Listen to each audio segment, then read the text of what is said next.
পৃথিবীতে এমন এক নগর আছে যা পৃথিবীর উপর থেকেও আসলে পৃথিবীর নয়। কৈলাসের অধিপতি মহাদেব, যার বাস সমগ্র ব্রহ্মাণ্ডে।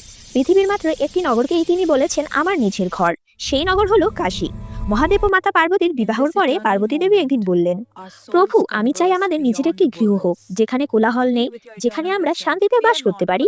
তখন মহাদেব নিজ পত্নীর সাথে উপযুক্ত স্থান খুঁজতে শুরু করলেন। তারা বহু স্থান খুঁজলেন, পাহাড়, বন, তীর্থ, সব স্থান, কিন্তু কোনো স্থানই পার্বতীর মন ছুঁতে পারে না। অবশেষে একদিন মহাদেবের দৃষ্টি পড়ল এক আশ্চর্য নগরের উপর, যেখানে সূর্য ও চন্দ্রের তেজের চেয়েও অধিক তেজস্বী এক আধ্যাত্মিক আলো রয়েছে।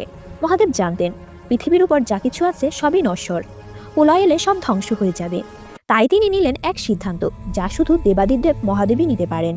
মহাদেব তার প্রিয় কাশীকে স্বয়ং নিজের ত্রিশূলের উপর তুলে নিলেন। তিনি কাশীকে পৃথিবী থেকে আলাদা করে শূন্যের উপরে স্থাপন করলেন, যা সময়, প্রলয় ও ধ্বংসের বাইরে।